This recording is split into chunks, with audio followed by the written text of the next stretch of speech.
me. All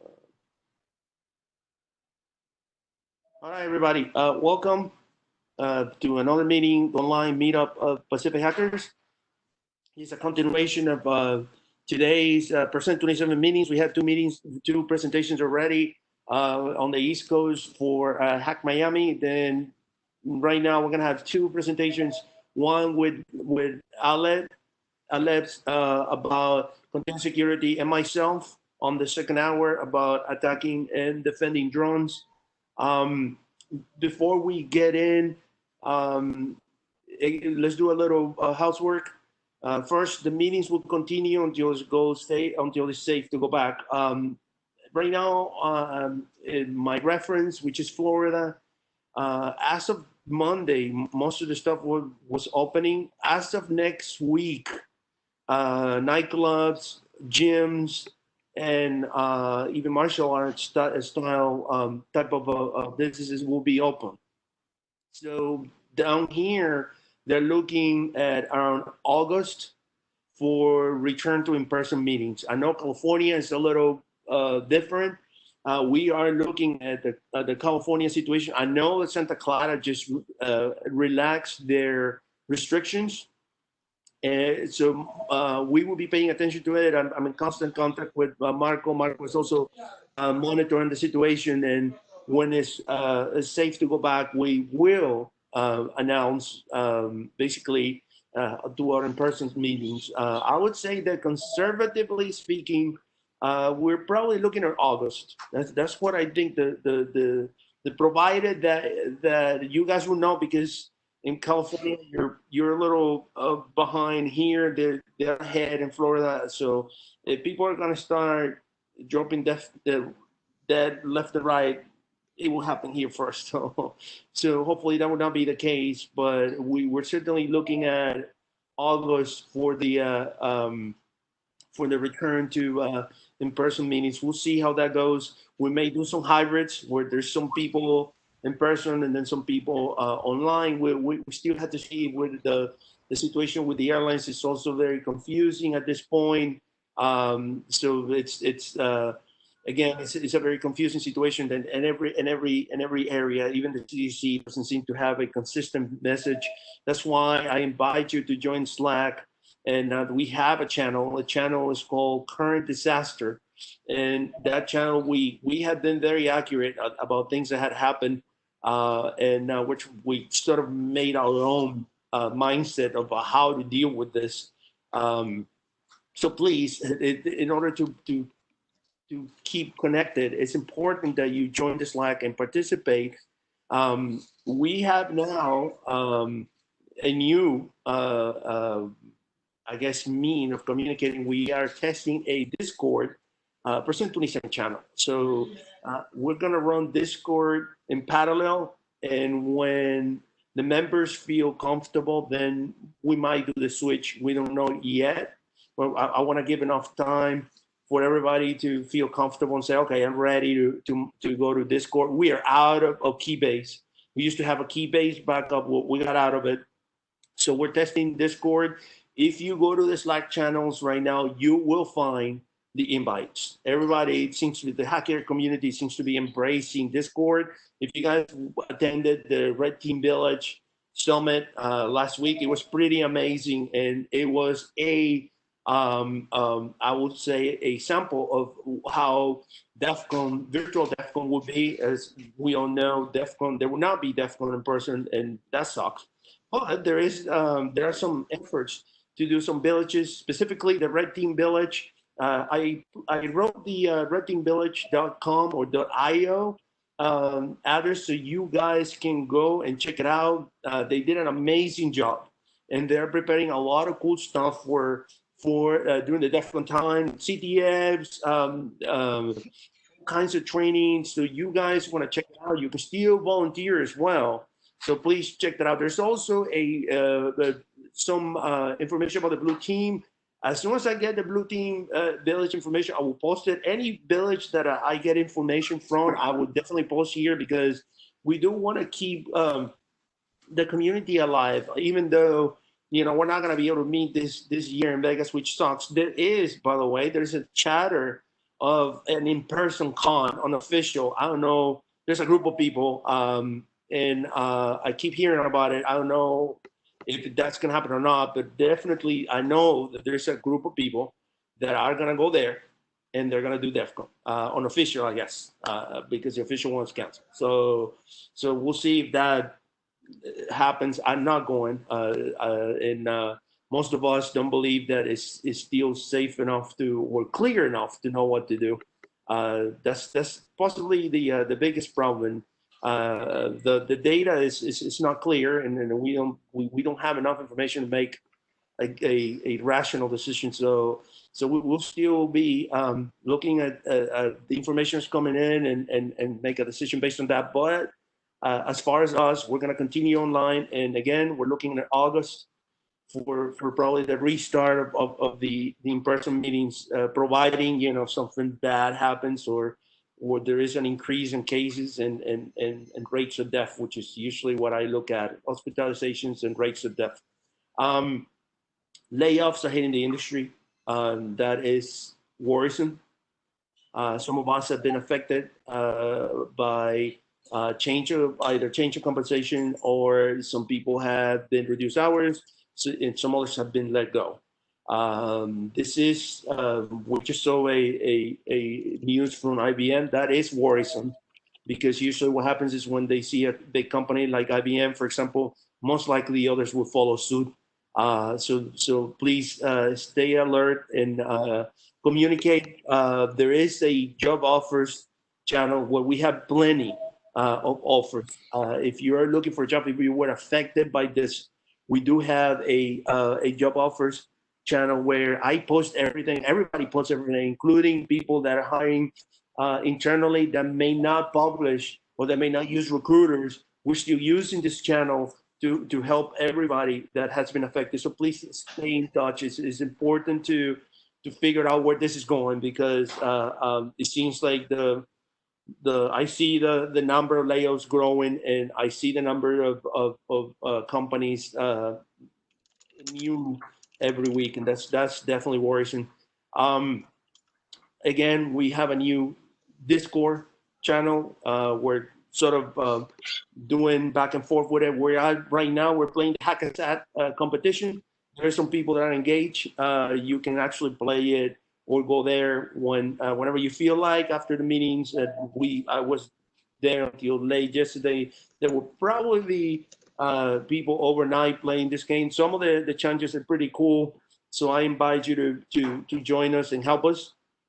Other than that, these meetings are going to be recorded, and they will be in the YouTube channel. And again, if you want an invite for our Slack, and once you're in Slack, you will get the information for Discord. Just email me, and I'll just send you an invite. So with that in mind, I'm gonna introduce Alevsk, which is gonna talk to us about container security. So he is part of our Pacific Hackers in California, and I had the actual opportunity to see his presentation. It looks pretty awesome, and I'm sure he's got a lot of great stuff to talk about today. So without further ado, this is Mr. Alevsk. Okay, thank you very much, Rod. Okay, let me share my screen. Quick question, Alex. Do you want people just to post questions on the chat and you read them, or do you want some of us to people interrupt you and ask the questions? Yeah, I think whatever option is fine. Yeah, if you have a question, please ask, and yeah, we can discuss it. Yes. Yeah, or do you want to have like a Q&A session at the end and going back to all the questions?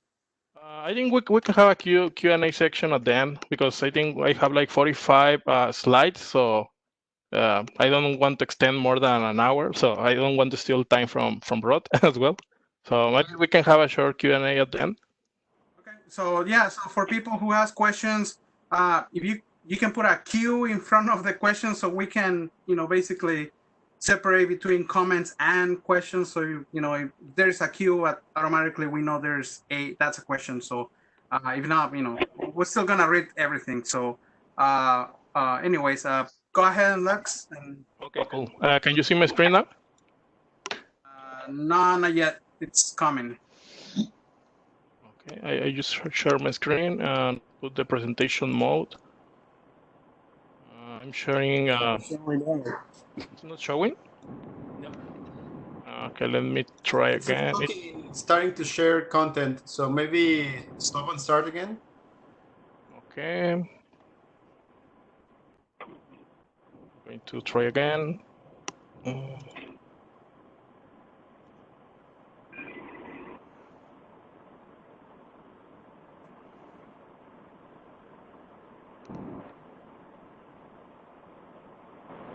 Trying again. I'm sharing only that Chrome window.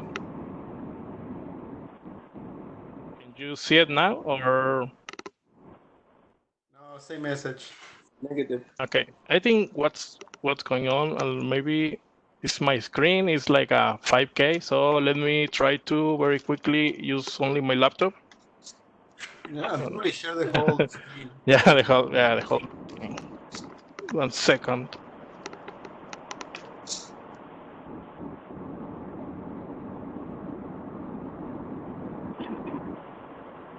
And also for the people who are not asking a question or anything, please go ahead and mute yourselves.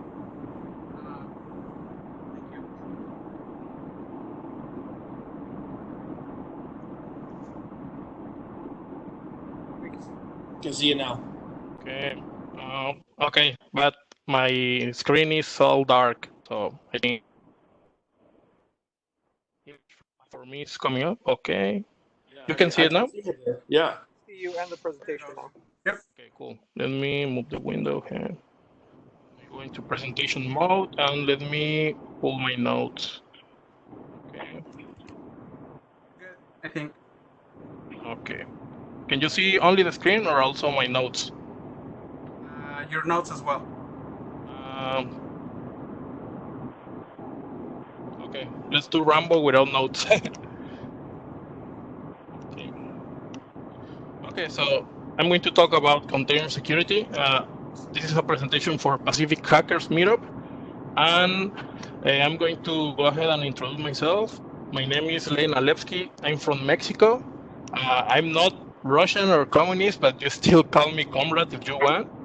And I'm a security software engineer. I live here in the Bay Area, and I have a crazy obsession with security. Like literally, I love every aspect of security. So yeah, I'm going to start. I'm going to talk about container security, but first, I would like to talk a little bit about history, like how historically developers and DevOps people has run application over the last 10, 20 years.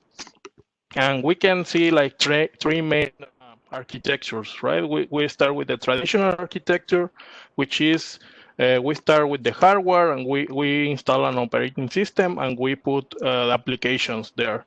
And whenever we want to run more applications isolated between them, it was as easy as bringing more hardware. But then everybody start asking about software, right?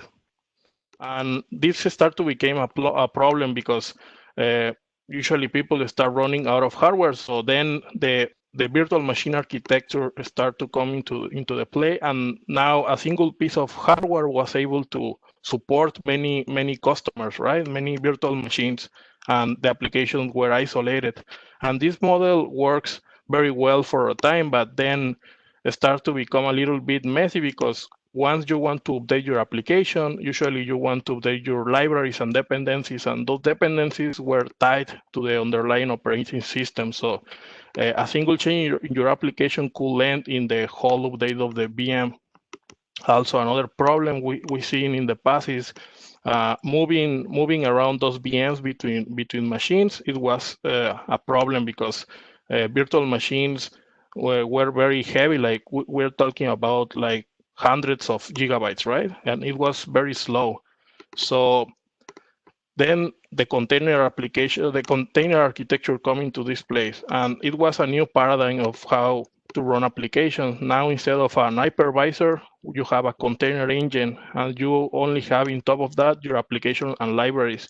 So you end with small pieces of software that you can transport between other container engines, right, or other pieces of hardware. So this started to become very popular. Also became very popular among attackers, right? And we are going to talk about the offensive and defensive side of those technologies. So we start with this question, right? Like, what are containers? Usually when we hear the word container, we immediately think about Docker because it's the more popular, right? But in reality, there is way more options. Like there is Linux container, there is Elixir, there is Elixir, and there is Rocket. I'm going to talk mostly about Docker because it's like the most popular, and most of my examples are about Docker. But answering the question, like if you go into Google, you will find that Docker is a technology that allows you to pack your application and dependencies in a single deployment vector, right? So you can move those applications between container engines, and everybody's happy. But what if I tell you that that's a lie? Like everything is a lie, right? Like in reality, there is no container. It's just another process running in your machine. And I'm going to explain why. So what containers really are, right? Like usually in your operating system, when you open programs, those programs exist in the way of processes. And those processes belongs to groups and are surrounded by namespace, right? Like you can define some rules to tell this process can only talk with this one, and the processes are going to ask the operating system about resources, but they cannot grab those resources directly. For that, they need to talk to the kernel via system calls. And for doing all these things, of course, this is an oversimplified diagram, but for do all these things, there is three main mechanisms that the operating system uses, which are the namespaces, the C groups or control groups, and the capabilities. So I'm going to talk a little bit more about those three that give you, like, made your operating system work, right? So namespaces, like you can summarize this like is essentially what your process can see. And by default, Docker uses 6 namespaces. Like the first one is UTC, meaning user Unix time sharing system, which allows you to, well, if you have run the Docker run command in the past and then you exec or go inside that container, you will notice that the name of that container is like something like an auto-generated name, right? If you're wondering how is that possible, that is because of the UTS namespace. Like allow you to define like a different name of the a name different than the host machine. Another one is the PID or process ID, right? This allow you to do a process isolation, and this reads directly from the /proc folder, right? So this is why if you leave the process inside a container, those processes are going to be different than in the host machine because they essentially have different proc folder. Then we have the IPC, which means interprocess communication, and this essentially helps you to achieve the process isolation. So processes inside a container cannot talk directly to processes running outside the container, like in the real machine. Then we have the network, which achieves isolation at the network interface level. We have user that allow you to have different users from inside the container and outside the container. So usually when you run a Docker container, you will notice that you are root inside that container, right? But that doesn't mean that root user is the root of the host machine. So this is achievable via the user namespace. And finally, we have the mount namespace that help you to achieve isolation at the file system level, right? So as I said before, if you do the Docker command and then you run like this image, this min.io image, and you go inside that container and do the list processes, list network connections, and then list files, you will see a very different output that if you run those commands in the host machine, right? Like containers, they only see what the operating system want them to see, but they are like any other processes, and most of the application running inside container doesn't know they are inside a container. Next one is the C groups, right? As I told before, like C groups is a mechanism for applying limitations to resources of the processes, right? This is how you can achieve telling a container that you should not use more than 50% of the CPU, or you should not use more than 5 gigabytes of RAM, right? Like all that can be achievable using C groups, and this is very transparent for the software, right? Because application developers should not concern about all these limitations. So you put these limitations in place from outside the application, like we have in the container.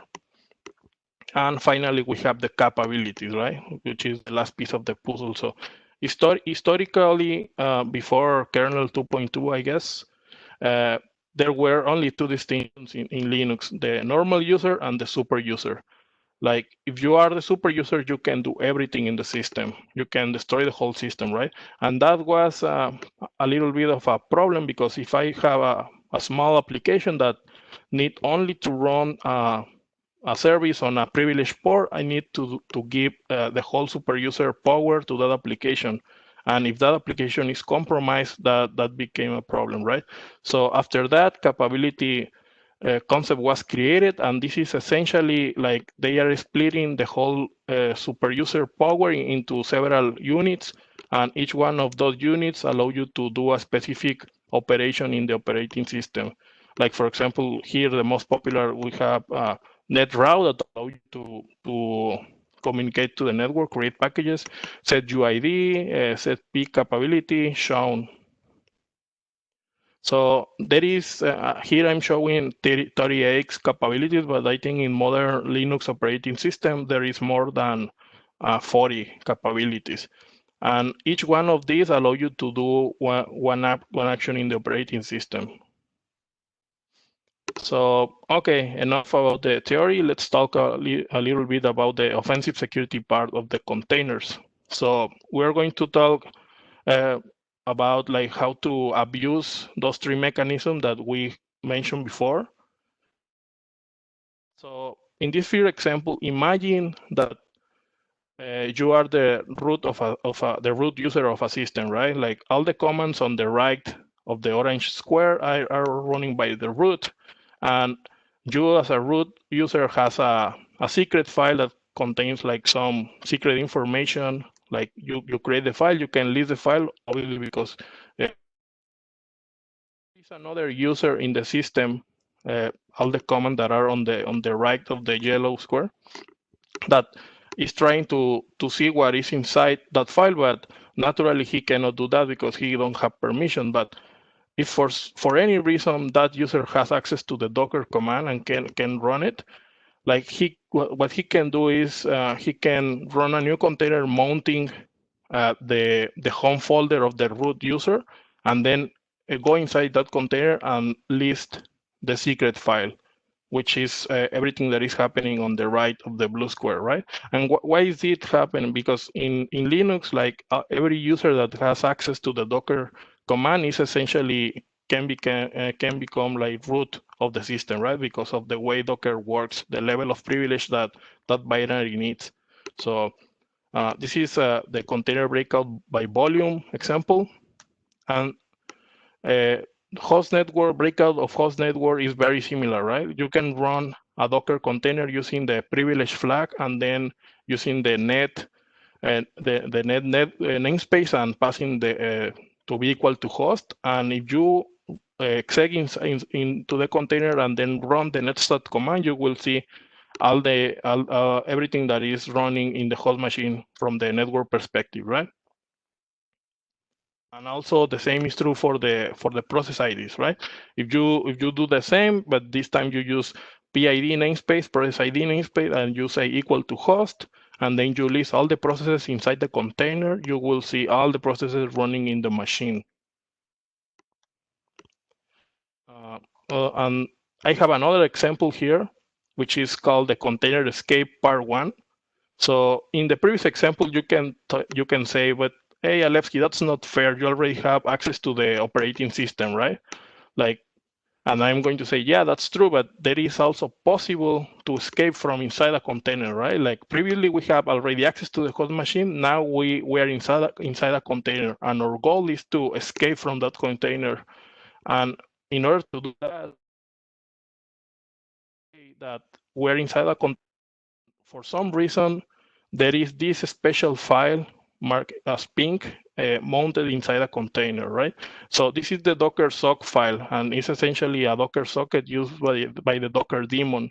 And if for any reason that is exposed inside the machine, inside the container, sorry, what we can do is download the Docker binary. Here I'm downloading the Docker binary, and then we can run Docker commands, right?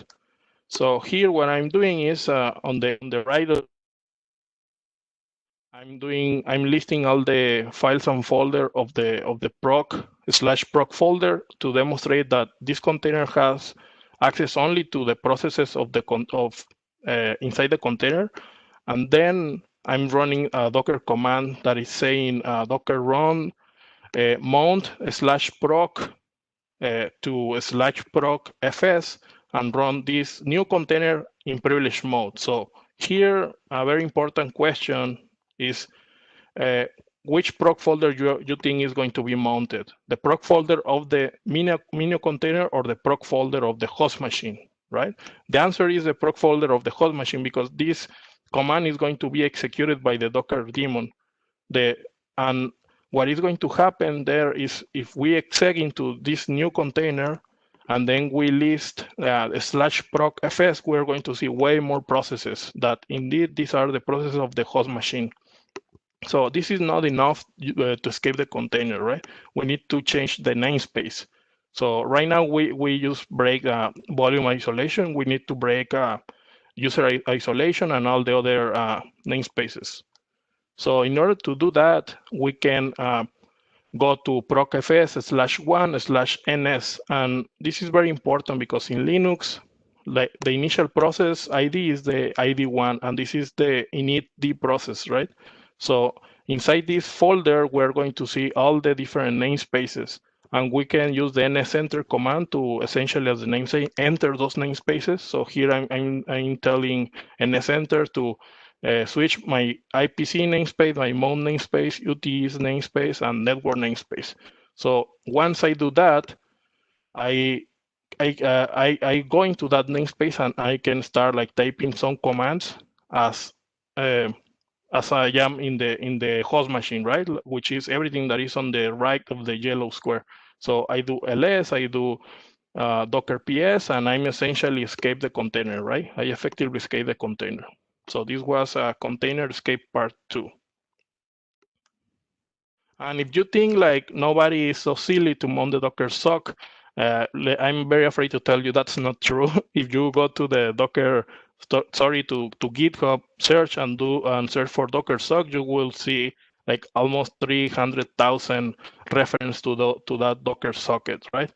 And it's not completely a crazy idea. There is a lot of projects that need this Docker socket, like projects like Jenkins that need to spin up container dynamically. So they need that, right? The only thing is that if you do this, yeah, you need to create your software in a different way that cannot be compromised that easily, because if someone compromises a container that has access to this socket, like everything is game over, right? They can take over the whole infrastructure. Okay, that's enough for the offensive part. Now I'm going to talk about a little bit the defensive security, how to protect your containers, how to make it more secure. And there is essentially 2 ways to do that, right? Like like protecting your images and containers and at runtime. So I'm going to start about how to create scratch containers when less is more. So I have this small example of a Go program that is called main. So this main program is going to start a basic service that exposes a /run endpoint, and this endpoint will receive only two parameters, command and message. And this is a very, this program has a vulnerability called command injection, because essentially allow an attacker to pass whatever command he wants. And this program works with another program called encode.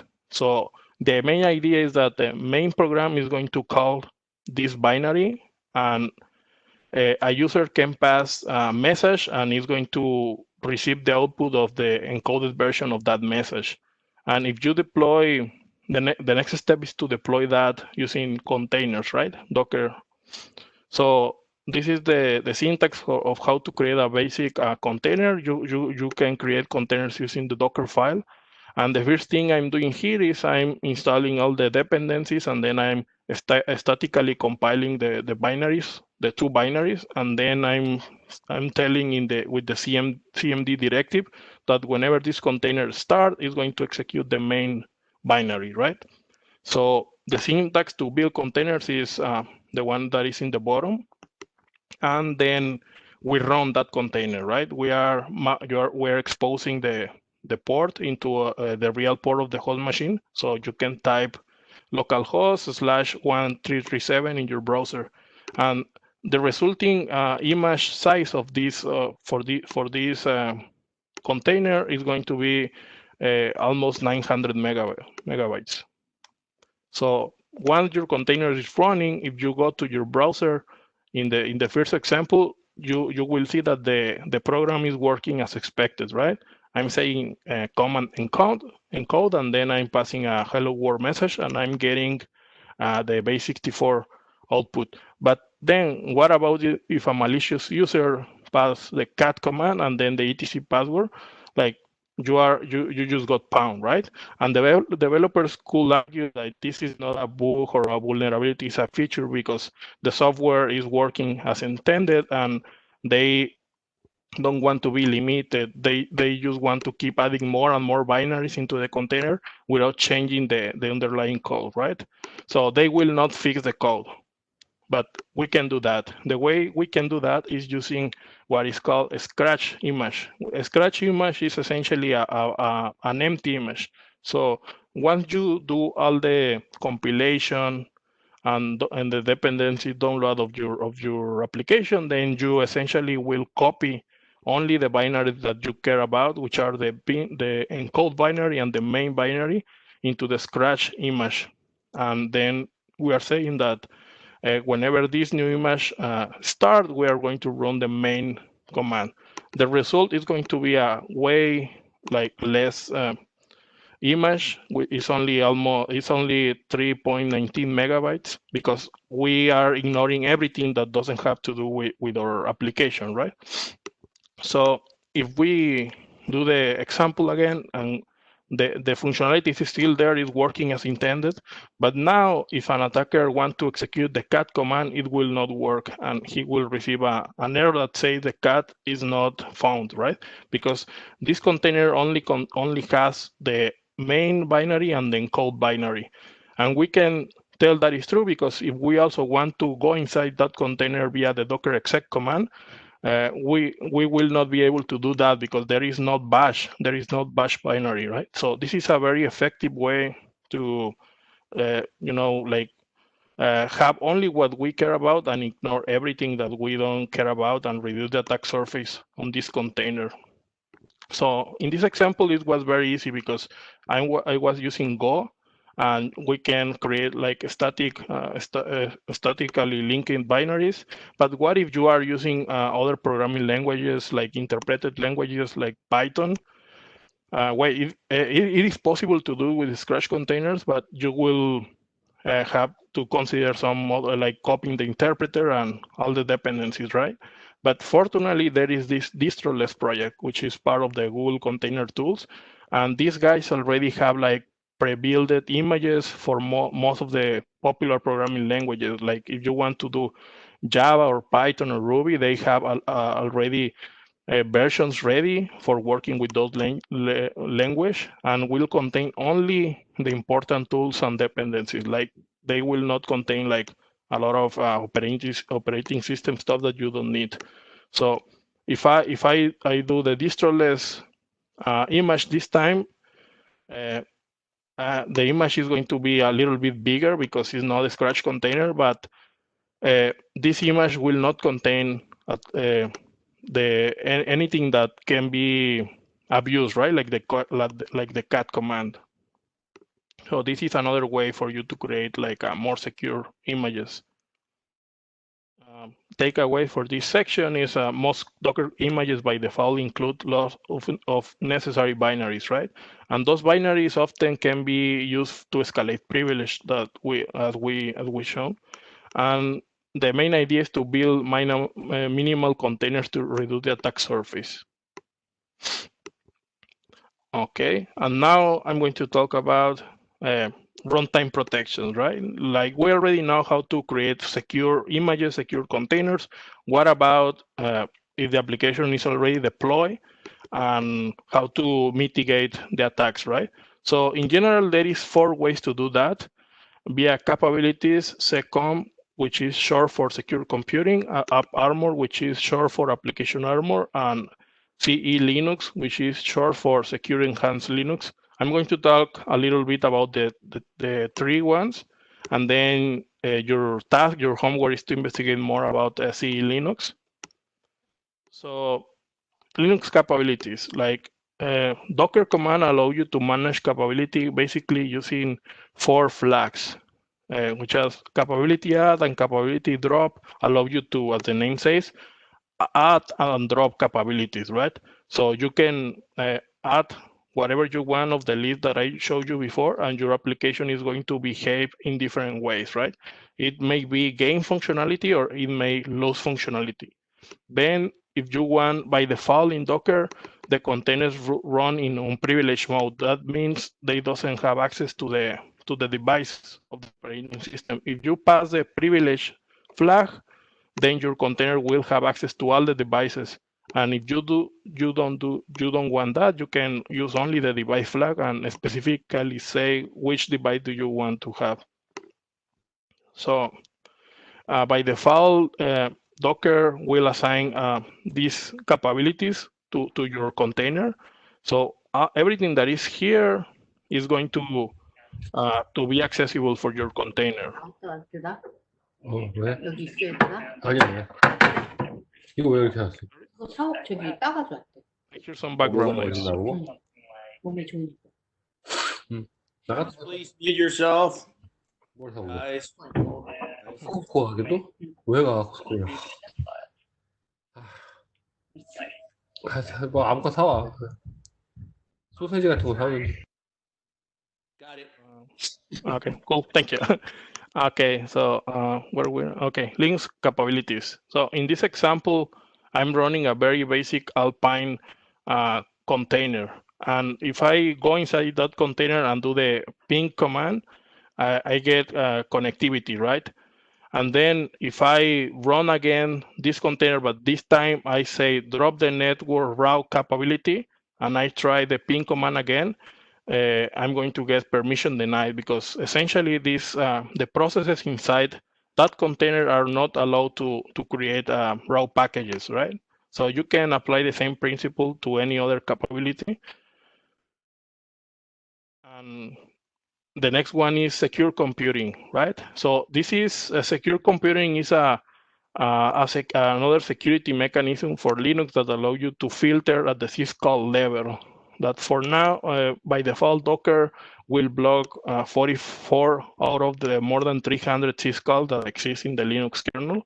And blocking syscall have way more implications.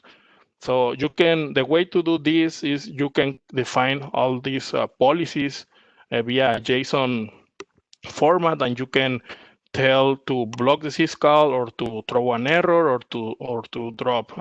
So if you like, you can take a look about this file. This file is the default seccom profile, and you can see like all the policies that exist here.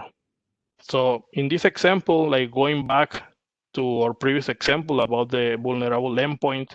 So in the top, I'm running the container without the second profile, and an attacker is this time the attacker tries to create a folder on the /temporary folder, right? So he's creating the pound folder. So he send the request. He don't get any error, and if we exec or go inside that container, we're going to see that the folder was created correctly. But on the bottom, like if we create this secure computing policy and tell, hey, processes inside this container are not allowed to create folders, and then we run the container using that policy, and the attacker tries to do the same, he's going to get an error this time because the process inside the container is not allowed to do that. And we can check if that's true if we exec into the container and leave the folders inside them, right? We will not see anything. So you can be asking right now, like, okay, like why just block like making directories? Why not block like reading files or even like cloning processes, which is another important system cause?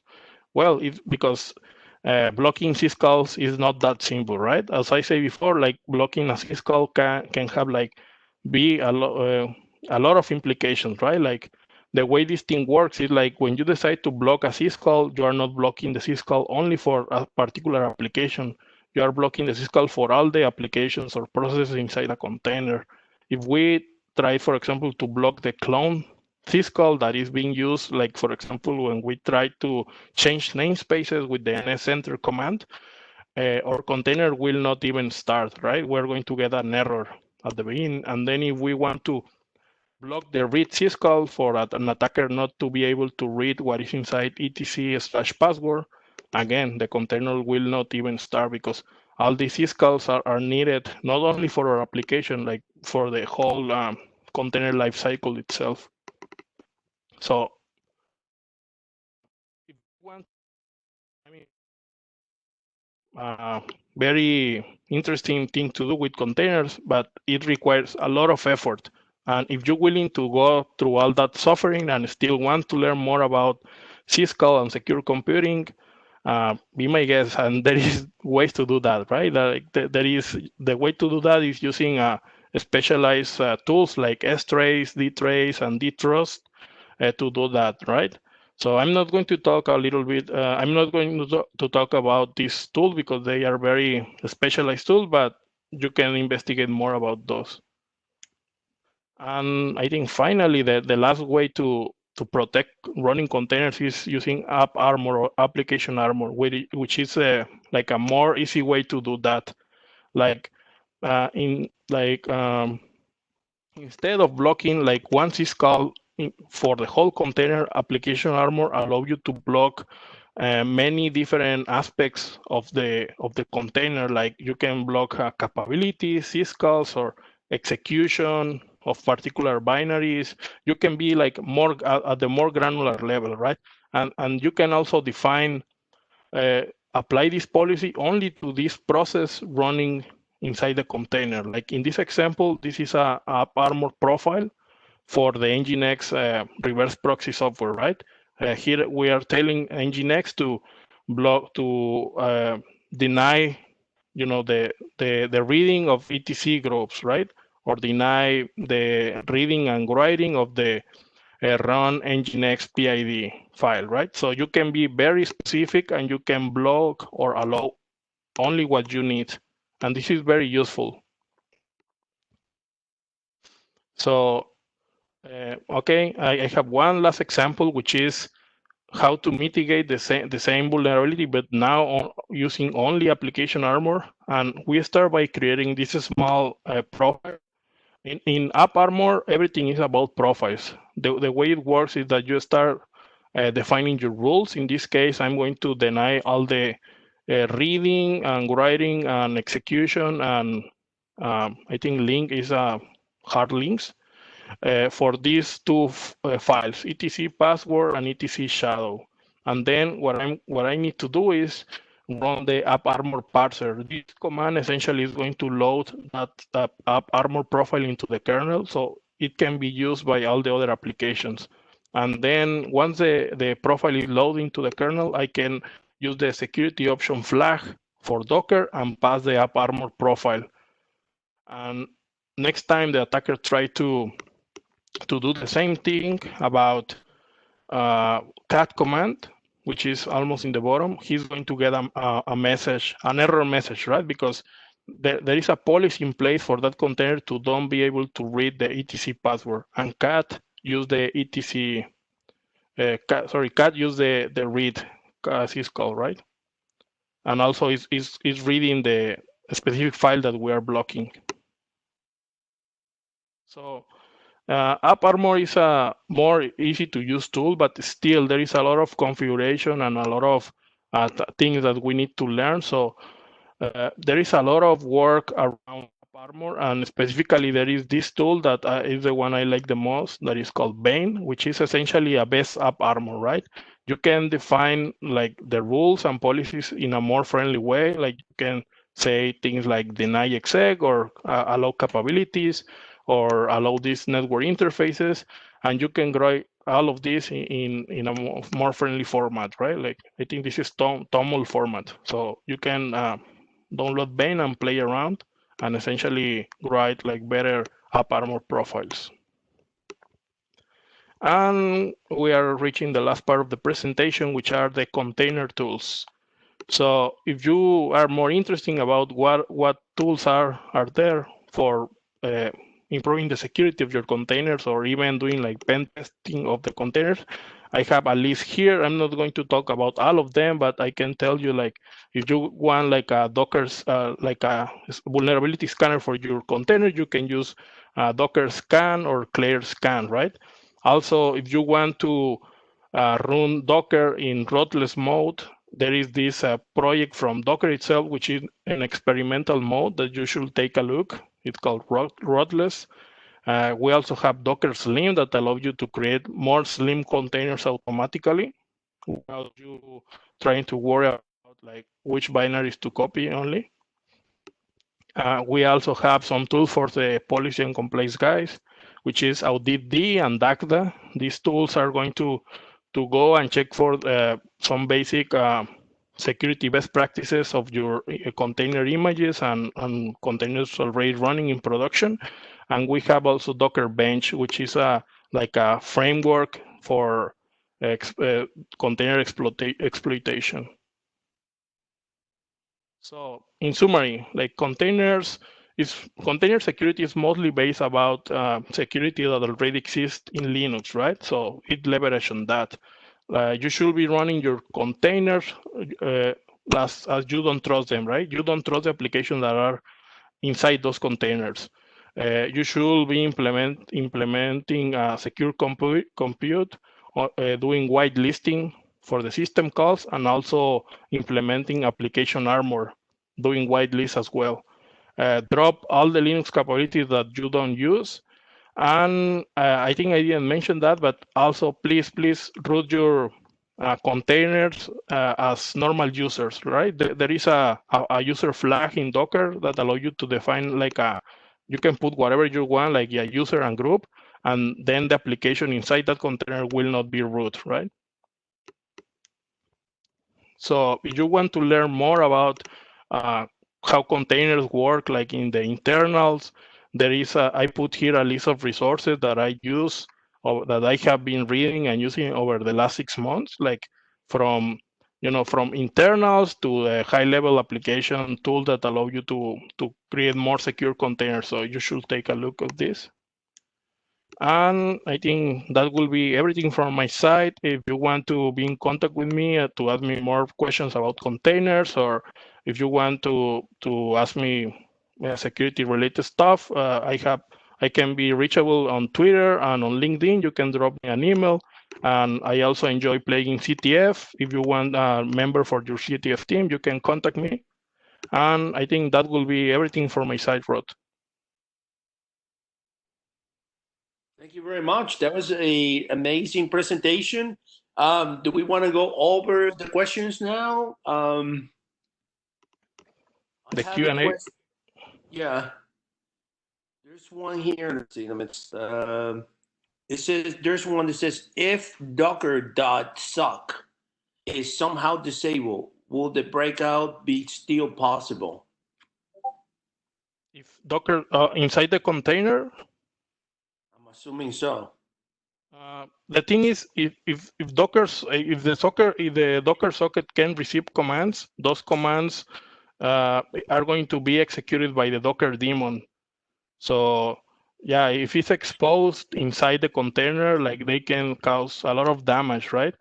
I was hearing this question the other day, like, what can you do, like, in the case your container need the Docker sock inside there? The way to fix that is, or the approach to do that is try to do the Docker daemon in rootless mode, right? Which is experimental feature, but that's the only thing you can do for now, I think. Okay, here's another question. Is I can see the drone is coming next, Mara. We're on the questions for Okay, thank you. I was just wondering, I thought maybe I missed something. Thank you. Let's see where we are. Okay, is a seccomp profile is supplied on the command line? Does this profile is on top of default seccomp profile used by a Docker? Or used by Docker, one that blocks 44 system calls. I guess that's what he assumes. Let me look for if second profile is supplied on the command line. Does this profile is on top of default second profile used by Docker? No, I think the second profile that you specify is going to affect all the processes inside. Like it's going to replace by default whenever you run a Docker container, it's going to have a default second profile. So if you define your own second profile, it's going to override whatever Docker provide by default. And also it's possible for you to completely eliminate the default second profile, right? And I think that configure. So yeah, in summary, if you define your own second policies, they will override whatever Docker provide by default. Okay, there's another question. Is AppArmor only available on particular distributions of Linux? I believe so, right? I think AppArmor is and second are like very old Linux features. So I have used it only application armor on Ubuntu, but I think they should be available in all the other popular distribution, like mostly for Linux server, like CentOS. I think it should be there. Don't trust me on that. Like I need to check that. Okay, here's another question. How does Docker's security requirements compare to Red Hat's rewrite parentheses Podman? Which one is that question? How does Docker security requirement compare to Red Hat? I have no idea what is Podman. Yeah, I need to investigate more about that question. No problem. Any other questions?